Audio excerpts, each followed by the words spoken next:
Okay, are we starting now, Paul? Just waiting for it to load. It's about halfway there. Be a couple more seconds. Okay, we're live now on YouTube. Okay, we'll start the meeting then.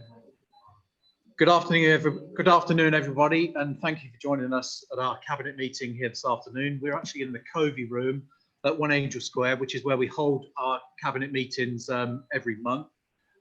In the room with us today, there's a couple of cabinet members. There's Councillor Smithers and Councillor Bowen, plus we've got Susan Zeiss, the 151 officer, sorry, the monitoring officer, and Barry Scarr, the 151 officer in the room. And I know we've got all of cabinet joining us live and remotely, plus some members of the opposition and the opposition leaders.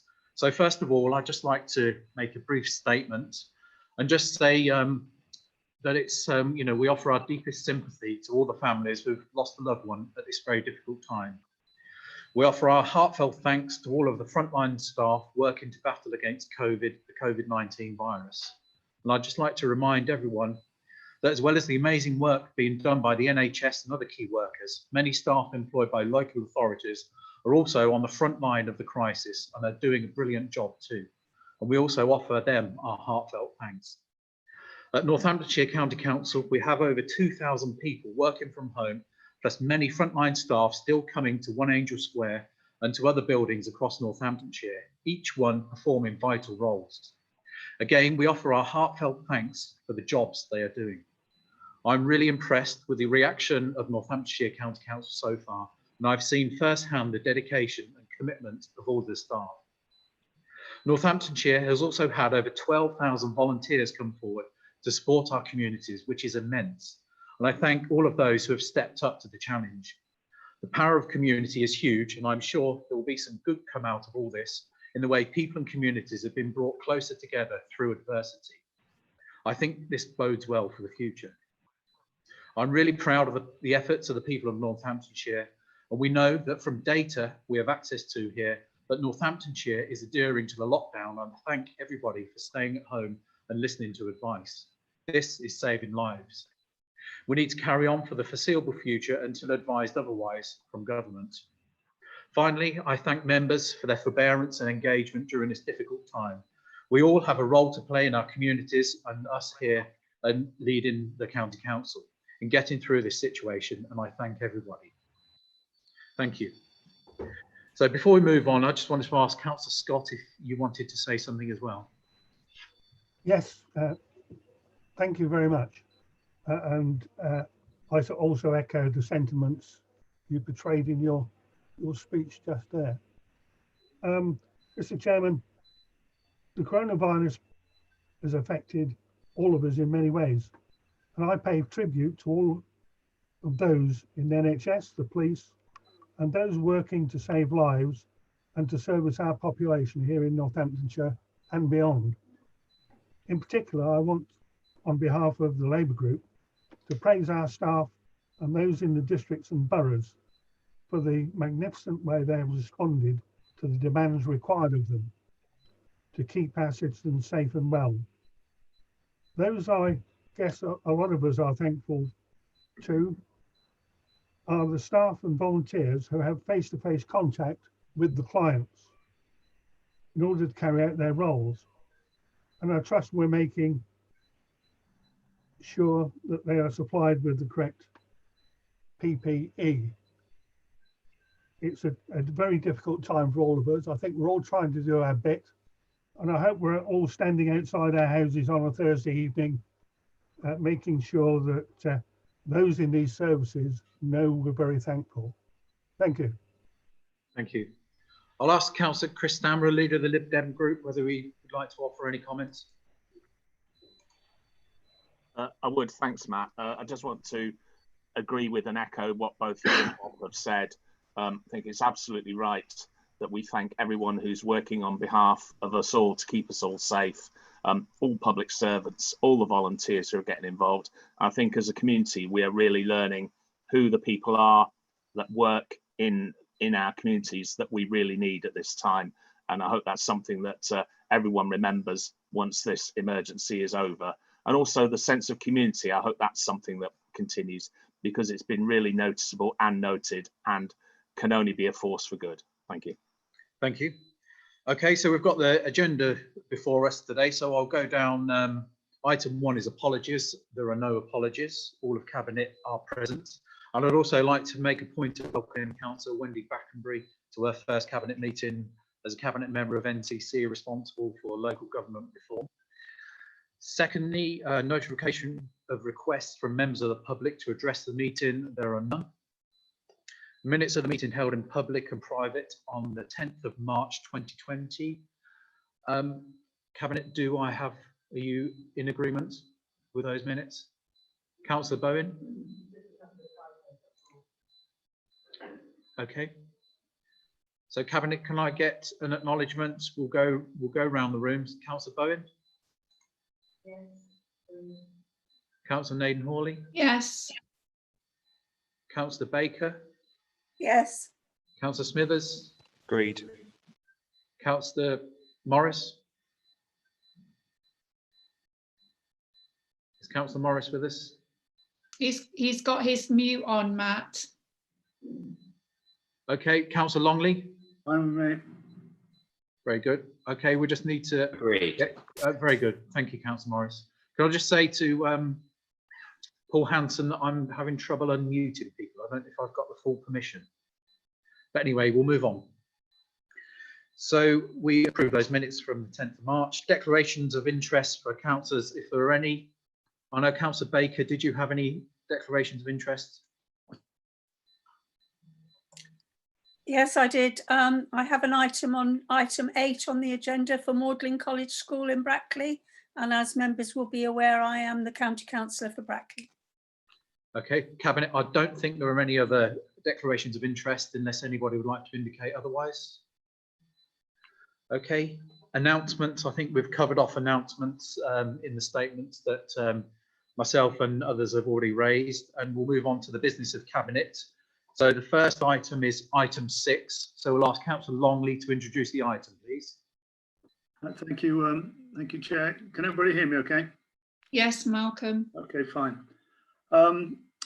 Well, what we first of all, I'd like to remind everybody that today, bizarrely, I'm going to be reporting on period 11. I'm going to talk about period 11 and the year-end outlook, and then say a few things briefly about the COVID. Councillor Longley, could I just interrupt you briefly? Sure. I think just for clarity, I have to read the title out of each item rather than refer to the number. So item 6 is the monthly revenue monitoring report for the financial year ending 31st of March 2020 as at period 11. Sorry, please carry on. Okay, thank you, Chair. Right, well, I'll start again. Since we're going to be talking about period 11 today, which seemed a bit odd, bearing in mind that it's somewhat a rather minor item given what we've all experienced in the last month or so. But nonetheless, that's what we're going to do, and I'm going to talk about the period 12 or the year-end outlook, and then say one or two very small points, because I can't say a lot about the financial outlook for COVID, for the COVID disease.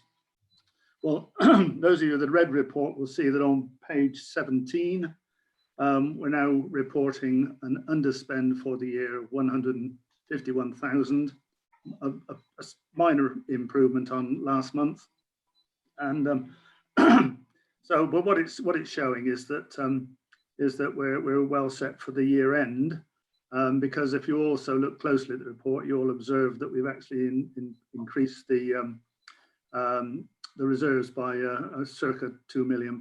So, so that's the outlook at the moment.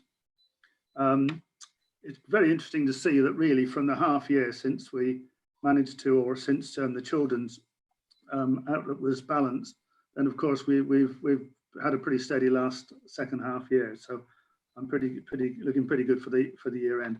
The period 12, we're looking to see a slight improvement again on the 151. It won't be big, but it'll be the right side of the line. So that will end up with 2 years worth of balanced books. If you look at the figures again on period 11, and you'll see the same in period 12, there's one or two year-end adjustments coming in there, and that help the figures along as well. Unfortunately, that we normally, Mick and Chris usually get together on a Thursday before this meeting, but of course we didn't do that for obvious reasons, and we're unlikely to do it for the next month or two. But the minute we can get back on that, I assure you we will. One small bit of good news: we've had the first draft of LGSS law figures come through, which show a positive situation and slightly better than forecast. So that's very good news from where we were last year. What else have I got? Right, well, that's really it, I think, because I think the events have somewhat overtaken us, I think is fair to say. So I'll move on to that. And I sort of put a bit of a amusement in here, but as best one can. You may recall that back in February the 20th, which seems an awfully long time ago, we were talking about this year, last year, and the budget to come, and we're all feeling pretty good about them all three. They looked as if they were going okay. But I did say, I quoted Yogi Berra, who was a baseball player in the US, as he was noted for sayings that were truisms, were very odd. And he said at the time, when the game wasn't going their way, he said, well, the game ain't over till it's over. Now, I said that meaning period, because I was talking about period 8 and 9 then. I said that with a view to, well, we haven't finished this financial year yet. We'll see. I had absolutely no idea, of course, that just 1 month later, we'd be where we are. So, well, I'm not going to say anything about figures on this the year we're now in, because frankly, we haven't got a proper handle on them yet. And so any questions on, what's the numbers going to be, then we'll not be dealing with them today. We're going to be a couple of months off before we get any proper feel for it, in my opinion. So, but as soon as we have, of course, we'll let you know. But what I can tell you is that we're sort of running the figures as best you can on a business as usual basis, but also taking account and monitoring very closely any additional costs we've got associated with this dreadful virus. And as soon as we can give you a better view of it, then I'm quite sure we will. So, Chair, that's about all I've got to say on this. Okay, thank you, Councillor Longley.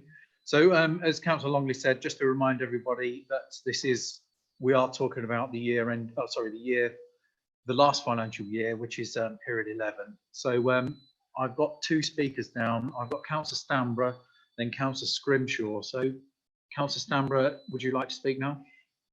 Thank you, Chair. Yeah, so I want to ask about a couple of things, which may sound familiar. First one is the library service and the forecast underspend on the book fund of now 77,000 this month, which I asked about last month, and we've now got confirmation in the report that that's due to staff absence.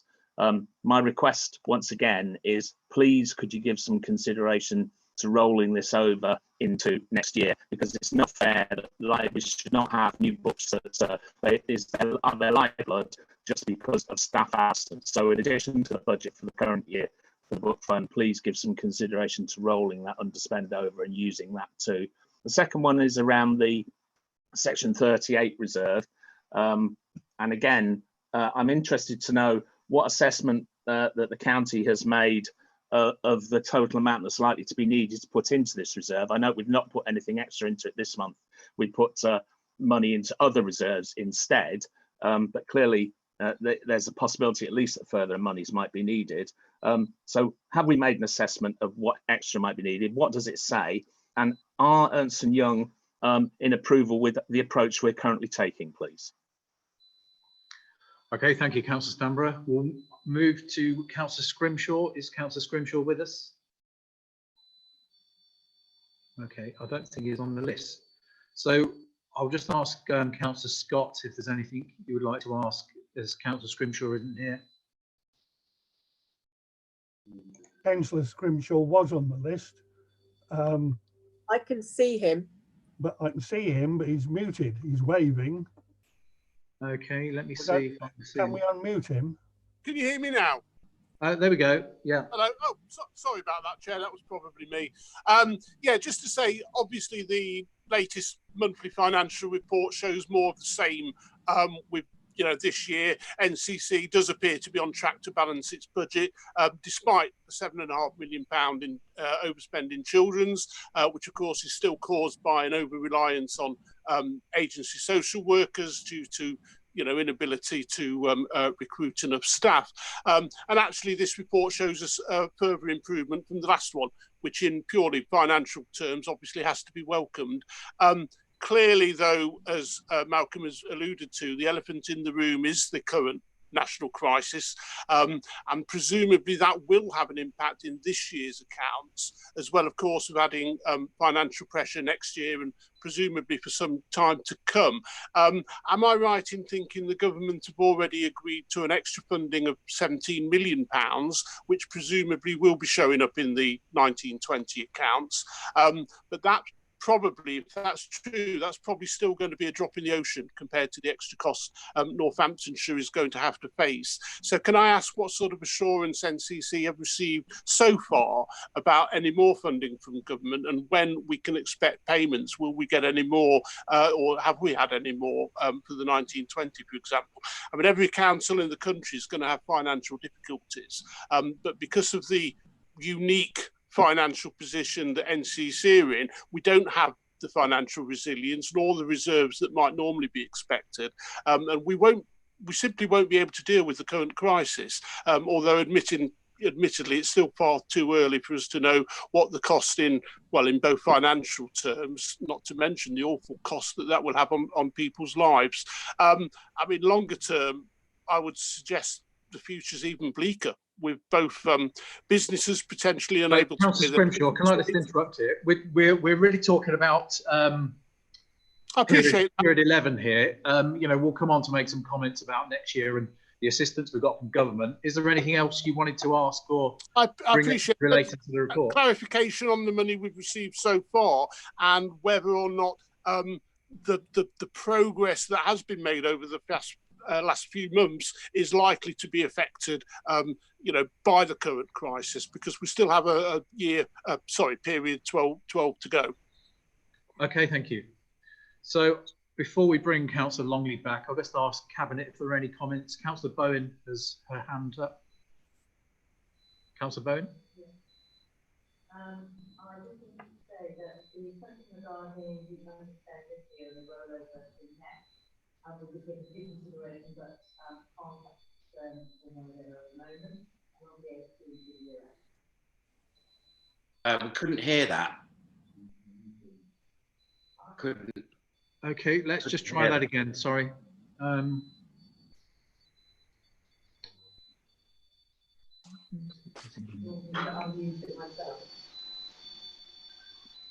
Chair, Councillor Bowen is muted. Yeah, 2 seconds. Oh, Lizzie's iPad. So I was looking for Bowen. Okay, you go ahead. Lizzie, say that again. Okay, so just a very quick comment about the underspend this year on the live budget. You've already said there was an explanation for that. The question was about rollover to next year. Obviously, that will be given due consideration when full facts are known regarding the budget this year and consideration for next with the coronavirus. Okay, thank you, Councillor Bowen. Are there any other comments by Cabinet?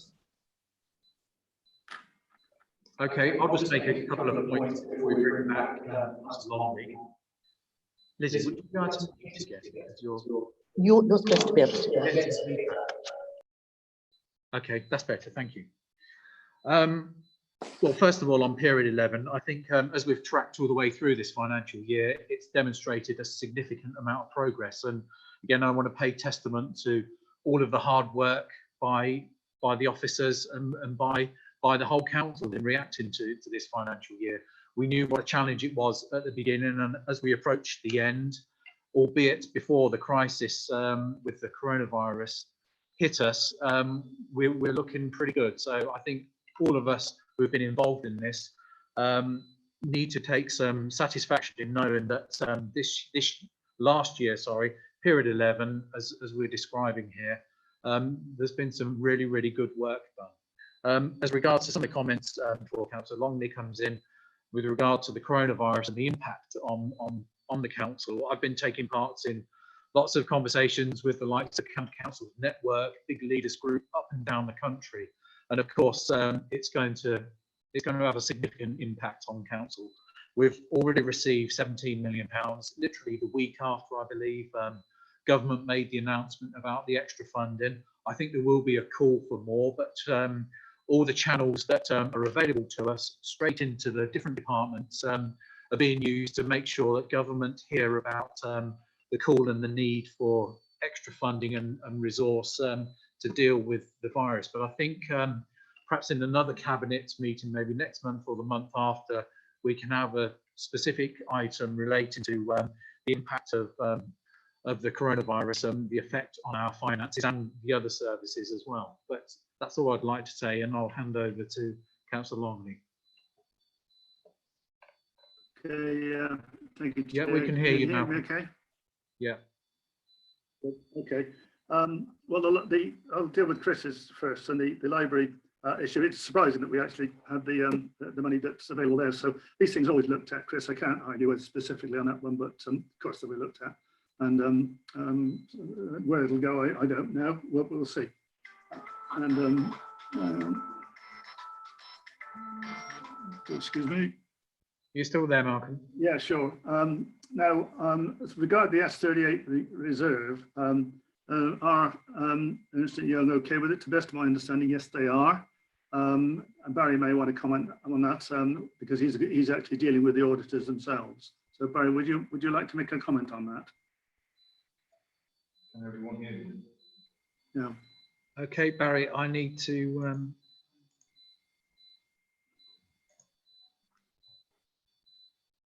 I don't know if you can actually speak, Barry. No, you haven't got a microphone assigned to your. Okay. Okay, Chair. Yeah. Well, I'll come back to you on that one, Chris. Okay, because I don't have it at my fingertips at the moment. Dealing with mixed questions there. They won't have any impact to us in this year's finances. I mean, you've got to bear in mind we're now 3 weeks into the new financial year in week 3, period 1, and this thing's hit us, well, come from nowhere, isn't it, as far as we can see, in financial terms certainly, and period 12, I can't see any impact on that. The extra 17.2 million, to my understanding, that has been offered. With regard to any more money, it's way too early to ask those questions, I think. Of course, everybody's on the case. Every county in the country will be making their stories, as indeed are we. And we'll see where that one goes. As soon as we've got something to tell you, we will, of course. And what assurances have we got on period 12? I think your words were we've still got period 12 to go. Well, period 12, Mick's gone. it's history. 3 weeks ago, 2 3 weeks ago. So I wouldn't concern yourself about that. Let's look to the future. Now that I would concern yourself about. Okay. Thank you, Chair. Thank you, Councillor Longley. So I'll go around Cabinet, just ask agreement on this paper. So we'll start with Councillor Bone. Do you agree with the paper? Agreed. Councillor Smithers? Agreed. Councillor Naden Hawley? Agreed. Councillor Brackenbury? Agreed. Councillor Morris? Agreed. And Councillor Baker? Agreed. Thank you. Okay, thank you, Mary. So excellent. We'll move on to item 7, which is the monthly capital report, forecast outturn as of period 11 for the financial year ending 31st of March 2020. So Councillor Longley, would you like to introduce this paper, please? I'll be pleased to. Yes, thank you. You all hear me okay? Yeah. Okay. Well, there's not really an awful lot to add from the previous time. If the forecast hasn't changed for year end, what you see in period 11 has some normal run of projects and normal run of funding, and period 12 there'll be a lot of year end adjustments. So it won't be, if anything, it'll be slightly down, but it won't be very far from the 67 million. And I'd like to say that all the projects that I see in there have been are very good ones indeed. So nothing serious to add to that, Chair. Okay, thank you, Councillor Longley. So I've got Councillor Bob Scott and Councillor Stanborough.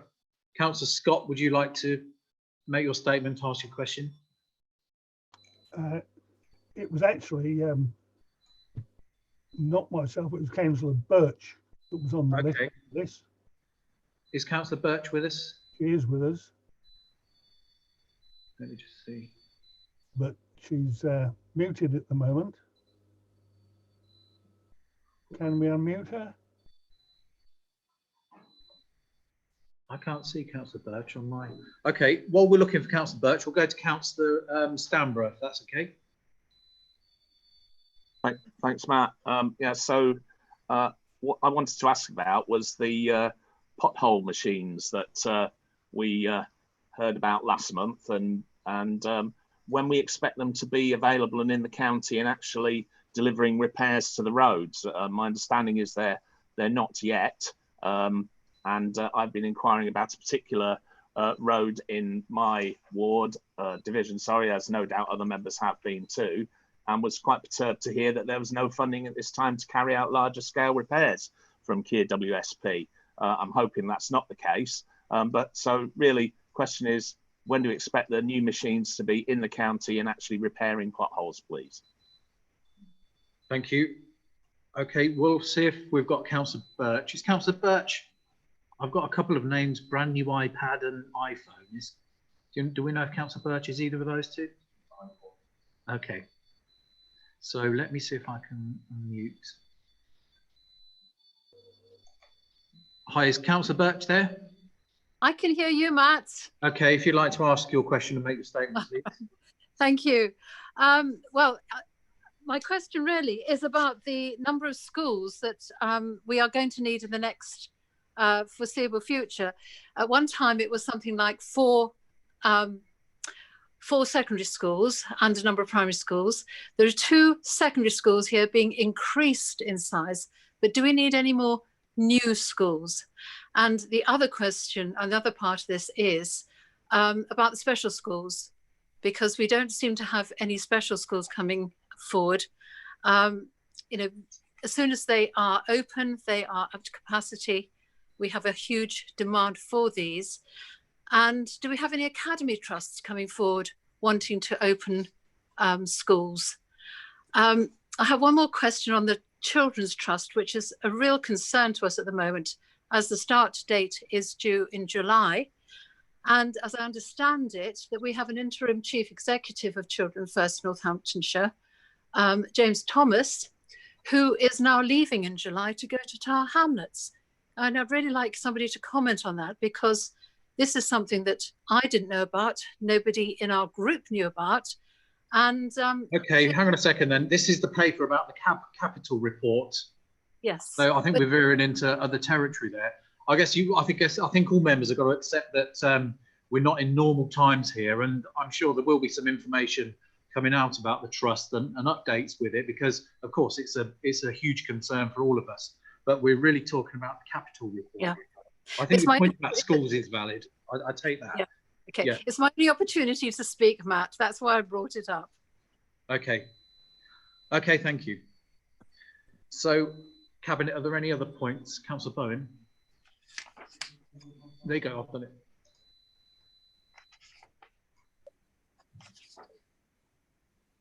Is he? Yeah, okay. Yeah, just wanted to highlight the Community Libraries Programme, the Section 106 funding, 83k, which will be distributed between Earls Barton, Middleton Cheney, Thrapston, Desborough Road, Bothwell, Wollaston, Burton, Latimer, and one that was missed off there, which is Wootton, will also actually receive the monies, but that's been sorted out in advance of this, which is why it's been missed off the paper. Thank you, Councillor Bowen. I'll just ask Councillor Smithers if you'd like to comment on the reference to the pothole machine. Councillor Smithers. Thank you, Leader. Yes, I mean, going back to Councillor Stanborough's question about the potholing machines, it's just basically we're dotting the I's, crossing the T's at the moment, and before we go ahead and get the machines in, but don't worry, they will be coming, and it's just finalising those, those little details. Thank you. Councillor Baker, can you offer any comment on the points made about schools? Yes, thank you very much, Chairman. I did receive some questions from Councillor Birch this morning, and our very overworked education team have fabulously come back to me today with the answers, even though I only asked them this morning. I don't propose to read all of them out because they are quite complex and in-depth, but I will email that this afternoon to Councillor Birch. But as far as the SEND sufficiency strategy, this will be subject to a separate report to Cabinet in the near future, and we will provide detail of all new SEND places in the county. There's a definite requirement to open a new SEND school in South Northants, and I know that negotiations are going on at this moment, but they're at very early stages. So I will send all the answers that I have here to Councillor Birch this afternoon on the other items that she brought up. Okay, thank you. Cabinet, are there any further contributions or questions? I'd just like to add, I think this is another good report that's come before us. I think in terms of capital and investments over the last year, we've done a good job given the past history and the issues and challenges the council has faced. So to continue to deliver things like school extensions and other pieces of infrastructure, we've done a good job, and I congratulate the officers that have been involved and those in terms of Cabinet who have had an input into this process. So I'm happy to recommend that we approve this. So Councillor Longley, is there anything further you'd like to add? No, not really. I think my question's been answered. I was going to say to Chris that I couldn't tell you where and when, Chris, but I can tell you how much. And as far as Councillor Birch is concerned, well, it's interesting. It's a lot to be said for the expansion of Northamptonshire, of course, and needs to be kept. But there is a full programme, and as you will expect, and it's available to you should you want it. Other than that, Chair, no, that's fine by me. Thank you. Okay, thank you. So we'll run round the list again just for approval to make sure we're all doing it. So Councillor Bowen. Agreed. Councillor Smithers. Agreed. Councillor Naden Hawley. Agreed. Councillor Brackenbury. Agreed. Councillor Morris. Agreed. And Councillor Baker. Agreed. Okay, thank you. We'll move on to item 8. So this is the Moulton School and Science College provision of a teaching block, an internal reconfiguration to existing teaching spaces. And then Magdalen College School provision of a new teaching block to increase secondary capacity within Brackley. So this is Councillor Baker, if you'd like to introduce this paper. Thank you very much, Chairman. First of all, just to take the Moulton School, an assessment survey was identified several deficiency issues in terms of teaching and other auxiliary spaces at Moulton School when this was compared with the number of students on the roll at the school. The school have already utilised 350,000 of banked S106 money to increase the size of their dining facilities in 2018. This further project intends to utilise 2.4 million of banked S106 funding that names the school as beneficiary, so cannot actually be used anywhere else. Construct a new teaching block at the school that will address the lack of teaching spaces at the school currently. The new teaching block will provide new general teaching spaces, and existing areas of the school will be converted to provide the amount of specialist teaching spaces required by the school, particularly science, which will ensure that the school accommodation will comply with the area guidelines identified by the building bulletin. The school have already increased their PAN to 240 from 224, and no further increase in PAN is proposed at this point. This will be a school managed project delivered by the Academy Trust, funding agreement put in place that limits NCC's financial liability to the amount banked at the 106 funding currently held for that particular school. As far as Magdalen College School in Brackley, the school would like us to release 3 million, this is a really strange amount of money, £3,222,901. The school planned to build a new teaching block to include 9 classrooms, 4 music practice rooms, associated spaces and changing facilities for the existing adjacent sports hall. This will enable them to increase their admission number by 30 places per year group. The school have commissioned construction and property consultant Synergy to complete feasibility plans and manage the project through the RIBA stages to completion. Planning permission for the scheme was granted by the South Northampton District Council in 2018. This academy run project and NCC have no involvement other than passporting Section 106 money to the school. There will be a funding agreement in place which will detail an agreed schedule of payments supported by certification prior to stage transfer of funds. The agreement also deals that in the event of overspend, no extra funding will be available from the County Council. So we have no actual commitment to any future funding for either of these schools. It is purely S106 contributions that have come from the enormous amount of growth of the new houses that these 2 places in rural areas have actually had put upon them in the recent past. So I would just ask Cabinet really to approve the transportation of this funding. Okay, thank you, Councillor Baker. So I've got Councillor Hales, who is on the list, so I'll unmute her and ask Councillor Hales if she'd like to make a comment or ask a question. Sorry, Matt, my comments are on agenda 9, the Public Health Annual Report. Okay, sorry, I've got them down as... It's okay. Sorry, I'll mute you again then. Okay, so Cabinet, I know we did discuss this earlier on our catch-up, and I don't think there's anything any of us want to add to this item of Councillor Baker's. We all welcome it, so I'll just run round quickly to make sure we all approve it. So Councillor Bowen? Councillor Smithers? Agreed. Councillor Naden Hawley?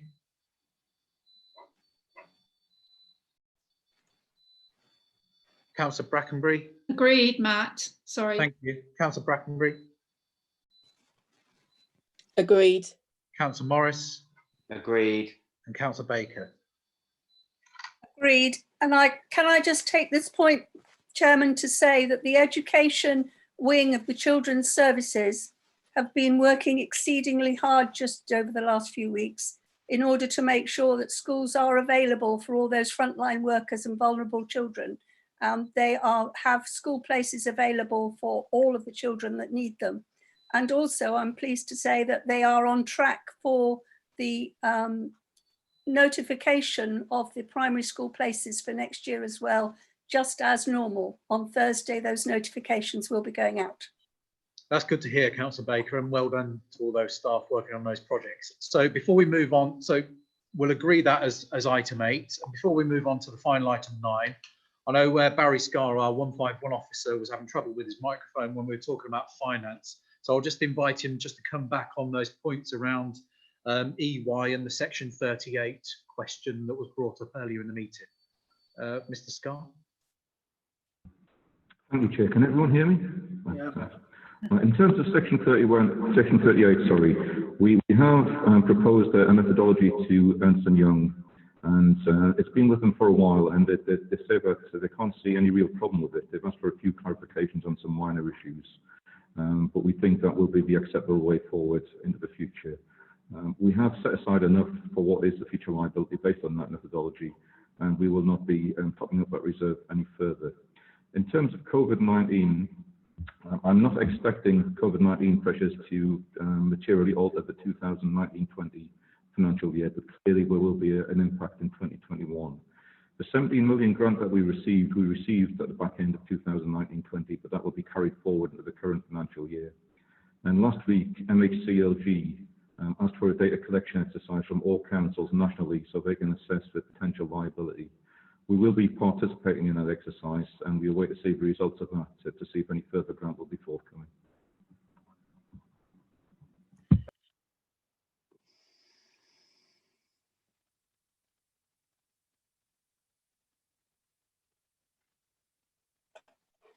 I just realised I was muted. So just to say thank you to Mr. Scar for some of that clarity on those points raised earlier in the meeting. So we'll move on to item 9 now, which is the Director of Public Health Annual Report. And Councillor Morris, this is down for you to introduce, please. Thank you, Chair. Can everyone hear me? Yeah. Yeah, good. I think everyone will agree that the role of public health has certainly become more pertinent and important in recent times, given this crisis we're going through. So this is, in some ways, a much more important report than perhaps it might have been otherwise, although always very important. Going forward, public health is and will continue to play a very key role in this unfolding crisis. Anyway, I will assume that everyone has read the report. The core purpose of the Director of Public Health is to be an independent advocate for the health and well-being of the population and provide leaderships for its improvement and protection. Again, nothing could be more pertinent than that statement right now. All Directors of Public Health have to produce an annual report, and it has a number of key aims. It raises awareness and understanding of the well-being of the county, identifies key issues and challenges relating to the well-being of the local population, reviews the work already in progress and the impact it is making, and makes recommendations for future action to improve health and well-being locally that should be considered across all health and well-being stakeholders, whether they are commissioning services or delivering them. This report builds on last year's reports and the reports before that, and will continue the good work that those reports set forward, particularly as we head towards the 2 new unitary authorities, and these will form a bench, a plank, if you will, of the public health requirements going forward. I would like to thank Lucy Whiteman for this very clear and concise report, as always, and also thank her for very hard work in the current circumstances that she has been undertaking with the current crisis. I'd also like to thank Anna Earnshaw for her hard work that she's undertaken recently. Have I still, no? You're still going. Yeah. So I commend the report to the Cabinet and would like to highlight the good work that the department does and will continue to do in the future. Thank you, Chair. Thank you, Councillor Morris. So I will ask Councillor Eileen Hales if she would like to make her statement or comment, ask a question. Councillor Hales.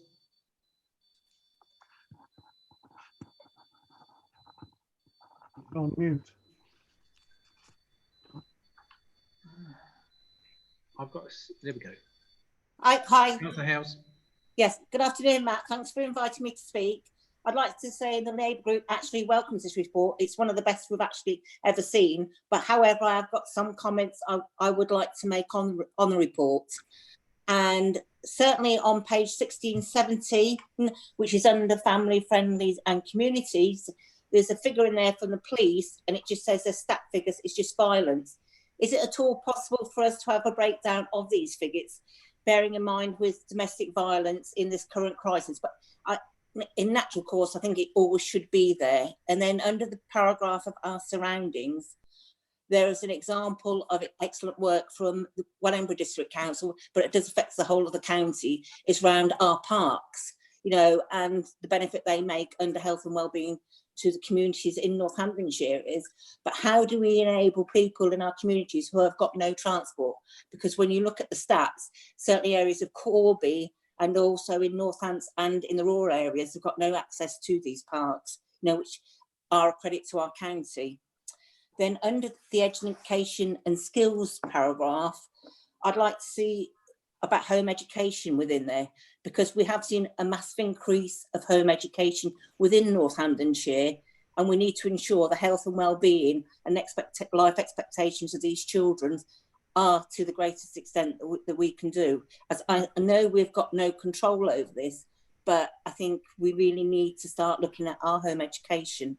Then under the public health finances, really appreciate that Lucy is putting more figures in actually into the report. But on page 68 of the report, there was a graph and the breakdown of it. But when I checked with last year's report, we had actually got the splits where they'd actually got financial amounts of money within children's and all the others within the graph, if it's possible to have that, and also a better split from North and West going forward. And under the recommendations going forward for next year, is it possible to have some strengthening of around about the coronavirus and the effect going forward for us? And also because in section 16, there is a greater reference to the voluntary sector.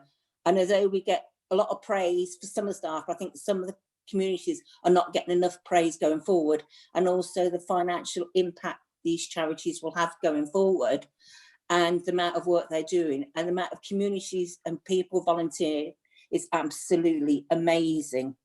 And then also, I've still got concerns that within last year's report, within the recommendations 2 and 5, the use of vapors, because we still do not understand the long-term effect of vaporing on the health.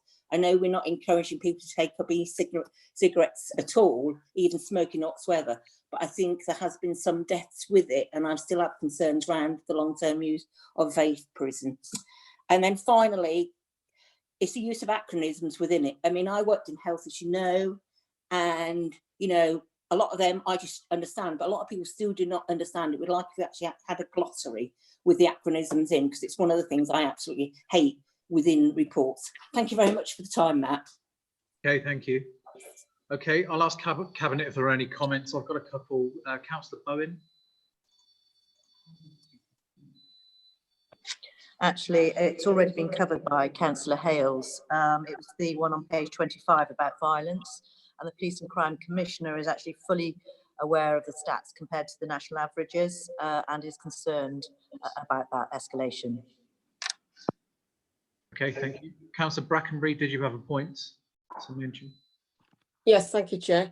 I'm just pleased to see, it was a good report to see that this year's annual report builds on last year's, and that it provides ideas for actions that can be adopted locally to address underlying causes of inequalities in health. I like the ideas for action, and I particularly like the case studies and examples of good practice, which I think will be, and this will be a very— Join the meeting. Sorry, can you hear me? Can I carry on? Yeah. I just think it'll be a very good document to refer to as we move towards 2 unitary authorities. I think it's a particularly good report this year. Thank you, Chair. Thank you. Councillor Naden Hawley, did you have anything to add? Thank you, Chair.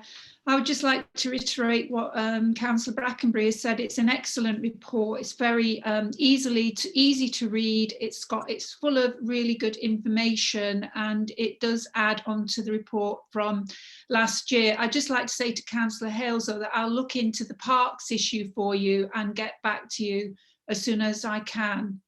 Thank you, Chair. Okay, thank you. So, Councillor Morris, would you like to come back, respond to any of those points, and we'll move on to approval?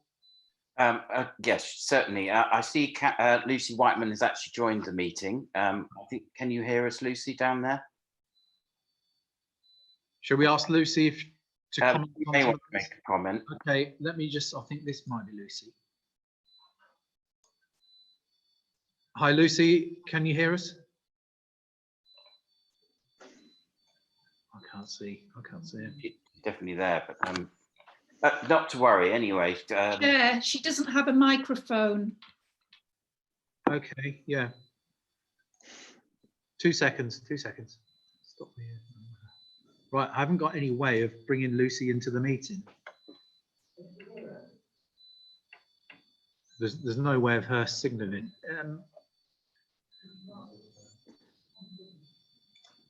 Yeah, okay. Well, I think if we can bring Lucy in after you, Ian, whether you wanted to say anything. Thank you very much for everyone's comments. I do think this is a really good paper, building, as Councillor Naden Hawley and Wendy Brackenby have already said, on the good work that we've been doing. And as I've said before already, this is going to be, public health is going to be crucial going forward, particularly once this crisis is dealt with, because a lot of the work that public health are doing and will continue to do will be really important going forward, particularly dealing with some of the inequalities that perhaps Councillor Hales was referring to. I will speak to Lucy, and we will come back to you with a full answer on those questions that you raised. They're probably quite complex to go into right now, so we'll come back to you if we may, Councillor Hales, on those. I don't know whether Lucy is in the room yet, but No, she's I not. wanted to commend the report. She's connected, but I can't bring her into the meeting, unfortunately. Okay. Yeah. Okay. Well, never mind. I mean, I recommend the paper to Cabinet, obviously, and hopefully the good work will continue for public health going forward. Thank you, Councillor Morrison. The usual process for this paper is that it does come to full council, so we need to find out what the arrangements are for that, and we often give it a good debate, and it gets well attended to at council. So perhaps we'll get another chance. But I agree, there's some been good comments made, and I think overall this is a very good report. So I'll go around and ask for approval from Cabinet. So Councillor Bowen, Councillor Smithers. Agreed. Councillor Naden Hawley. Agreed. Councillor Brackenbury. Agreed. Councillor Morris. Agreed. Councillor Baker. Councillor Baker still there? I'm agreed. Thank you. And Councillor Longley, and apologies if I missed you off the last time. Councillor Longley? Yeah, that's fine with me, Matt. I agree. Thank you. Yeah, very good. Okay. Oh, there's Councillor Lorman. Hello, Mr. Councillor Lorman. Okay, so that brings us to the end of the meeting. So, okay, let's just have a look then. Okay. Hello. Hang on a second, Graham.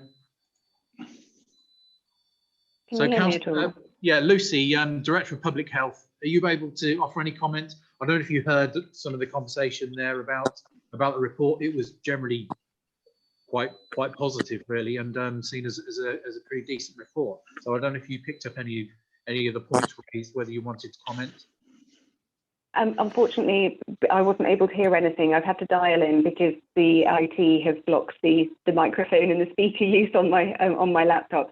So if people are able to email me with any comments or concerns, then I can address those individually. But I'm hoping, obviously, that people will see the relationship between last year's report and this year's report, and will understand, obviously, why we're looking at making sure that health is in all decisions as we go into the unitaries. Okay, thank you, Lucy, and thank you for joining us. So we have already approved that report. So that basically takes us to the end of the meeting. So I just want to thank everybody for attending and participating.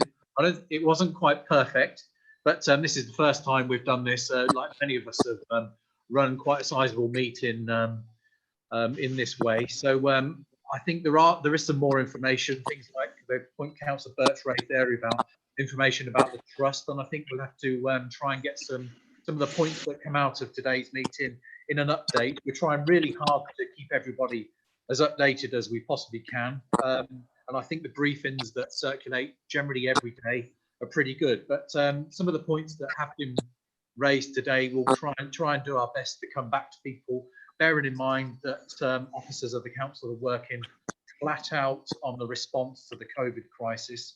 So we'll do our best. So all that brings me to do is to say thank you again.